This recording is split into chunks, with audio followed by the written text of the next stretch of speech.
the name of today's lesson has to do with simplification of radicals in which we're going to add and subtract them. All right? Let's look at an example or two, and I think this will motivate this idea. Well, let's go back to a very early idea in algebra, in which suppose we had, for example, 5x minus 3x. And of course, we all just look at that and say that this is equal to simply what? 2x. But I think in the process of doing so, what you actually do is to use your distributive property, in which now we see a name for the number 2 here. 5 minus 3 then is simply 2x. And what I'd like to do is to rely on that in order to be able to look at a situation such as 5 times the square root of x minus 3 times the square root of x. And in fact, let's do exactly the same thing using our distributive property. And lo and behold, we end up with 2 times the square root of x. All right? And notice now, here we have what we might think of as like terms in which we then can combine them. Well, this is really the idea behind simplification of sums and differences. And let's look at a number of examples of this. Here, for example, we have x times the square root of 32y squared. And here is an 8, the square root of 8x squared y squared, and xy times the square root of 12. And just on the surface, in looking at them, certainly they are unlike terms. At least they appear to be unlike terms. But I think what we had better do is to find the most simple name for each term, and that's what we had in the previous lesson, and then see if indeed we can combine them. Okay? So let's look then at 32y squared, and it then may be written as, Bill? 4xy 2 times the radical of 2 square, or square root of 2. All right, 4, if we think in terms of 16 times 2, and the square root of 16 is 4, times x, which is already here, the square root of y squared is y, and then whatever is left under the radical, Bill says is what? The square root of 2. Okay, minus, and now here we have the square root of 8x squared y squared, and 8 is what? We may think of that as, Doug? 4 times 2.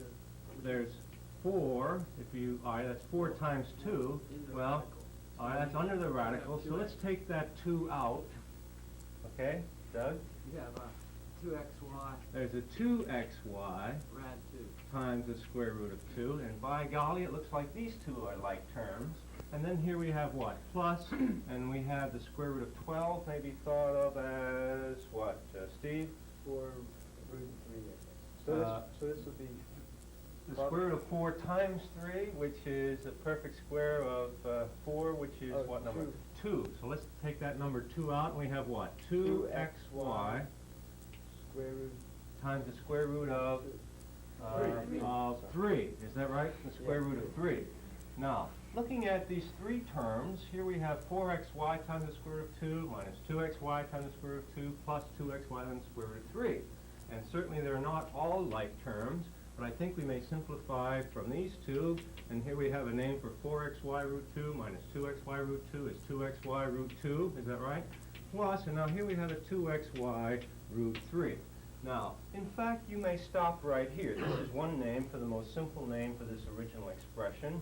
Someone else might like to go one step further, and this is just a matter of taste, I believe, at this point, in which you notice here that you have a 2xy and another factor of 2xy in common. So then you may factor out, well, let's say a 2xy times what? And here we have what? Root 2 plus root 3, and this then would be the most simple name. Okay?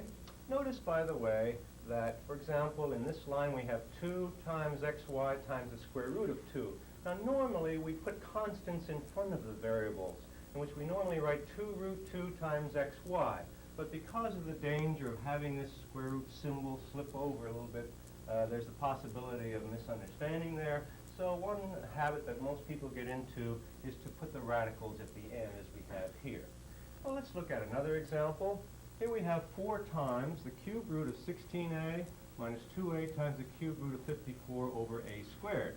Again, just looking at them, they look like unlike terms, but perhaps we had better simplify to see what they are. And here we have now the cube root of 16a.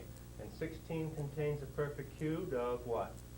Of 8 times 2, and the cube root of 8 is 2, and 2 times 4 is 8 times the cube root of whatever is left is 2a. Okay. Minus, let's see what we may do here. Let's write this as 2a times the cube root, let's use one of our theorems of 54 divided by the cube root of a squared. And right here, let's pull out of our hat another name for the number 1.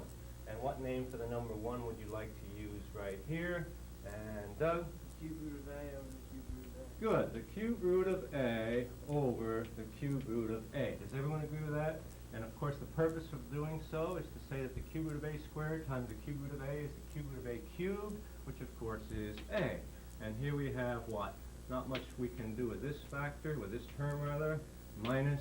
And now let's write in this step. That's 2A divided by this number A, is that right?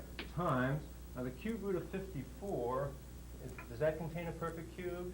And what is it, Malcolm? 27. 27 times 2, and the cube root of 27 is 3 times, and we have left there what? The cube root of 2 times the cube root of A, which we may write as the cube root of 2A. Does everyone agree?